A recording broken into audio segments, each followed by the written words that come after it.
Assalamualaikum warahmatullahi wabarakatuh. Kami dari kelompok 6 yang bertema proses implementasi kebijakan publik dan beranggota Satrio Bayu Ismoyo, Alimas Kurniadi, Brilian Fala Ramadan, Haliza Fauziah. Apa itu implementasi? Implementasi mengacu pada tindakan untuk mencapai tujuan-tujuan yang telah ditetapkan dalam suatu keputusan. Tindakan ini berusaha untuk mengubah keputusan-keputusan tersebut menjadi pola-pola operasional serta berusaha mencapai perubahan-perubahan besar atau kecil sebagaimana yang telah diputuskan sebelumnya. Implementasi pada hakikatnya juga upaya pemahaman apa yang seharusnya terjadi setelah sebuah program dilaksanakan. Di sini ada beberapa proses implementasi, yaitu 1. Tahapan pengesahan peraturan perundangan. 2. Pelaksanaan keputusan oleh instansi pelaksana.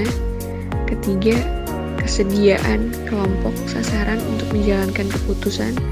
4. Dampak nyata keputusan baik yang dikehendaki atau tidak. 5. Dampak keputusan sebagaimana yang diharapkan instansi pelaksana. Dan yang terakhir, upaya perbaikan atas kebijakan atau peraturan perundangan. Ya, dan selanjutnya ada penjabaran operasional proses implementasi kebijakan. Yang pertama yaitu tahapan interpretasi. Tahapan ini merupakan tahapan penjabaran sebuah kebijakan yang bersifat abstrak dan sangat umum ke dalam kebijakan atau tindakan yang lebih bersifat manajerial dan operasional.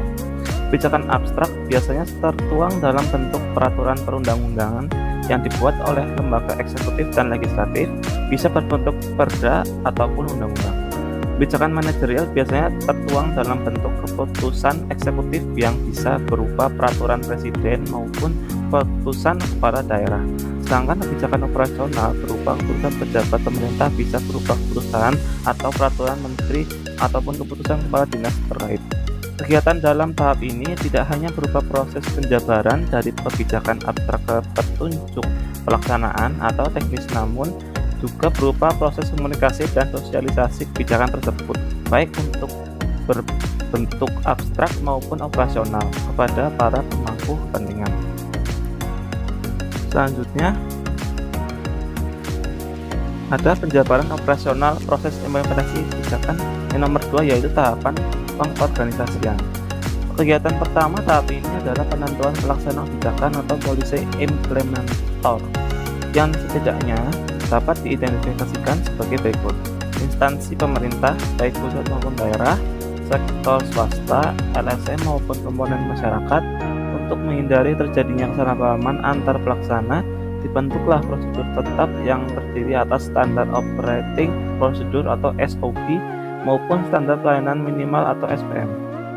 Langkah selanjutnya yaitu penentuan anggaran, baik bersumber dari APBN atau BPT maupun sektor swasta. Kemudian dibentuklah manajemen pelaksana kebijakan, dan yang terakhir penyusunan jadwal pengimplementasi kebijakan. Yang ketiga yaitu tahapan implementasi. Tahap ini menjadi hasil dari tahap-tahap yang sudah dilakukan sebelumnya. Nomor 1. Isi atau konten kebijakan tersebut. Kebijakan yang baik dari sisi konten setidaknya mempunyai sifat-sifat sebagai berikut. Yang pertama yaitu jelas, tidak distorsif, didukung oleh dasar teori yang terpuji, mudah dikomunikasikan ke kelompok target, didukung oleh sumber daya baik manusia maupun finansial yang baik. Yang kedua yaitu implementator dan kelompok target. Pelaksanaan implementasi kebijakan tergantung pada badan pelaksana kebijakan atau implementator dan kelompok target atau target groups. Implementator harus mempunyai kapabilitas, kompetensi, komitmen, dan konsistensi untuk melaksanakan sebuah kebijakan sesuai dengan arahan dari penentu kebijakan. Selain itu, kelompok target yang terdidik dan relatif homogen akan lebih mudah menerima sebuah kebijakan daripada kelompok yang tertutup, tradisional, dan heterogen. Terlebih lagi, kelompok target yang merupakan bagian besar dari populasi juga akan lebih mempersulit keberhasilan implementasi kebijakan.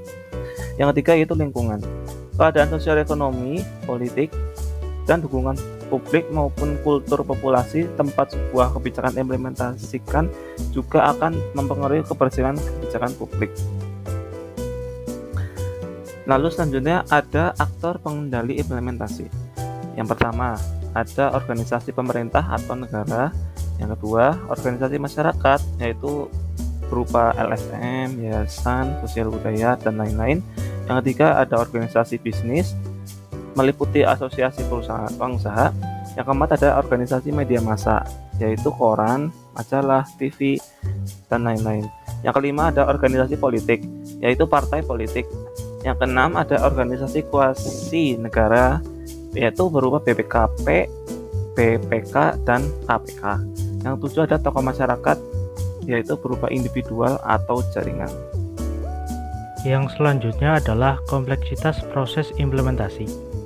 Ripley and Grace mengatakan, implementation process involve many important actors holding diffuse and competing goals, and expectation will work within a context of an increasingly large and complex suite of government program that require participation from numerous layers and units of government, and who are affected by a powerful factor beyond their control.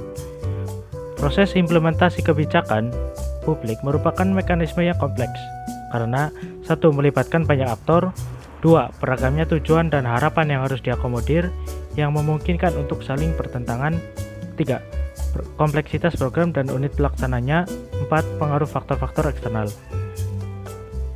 Dan hasil akhir implementasi kebijakan.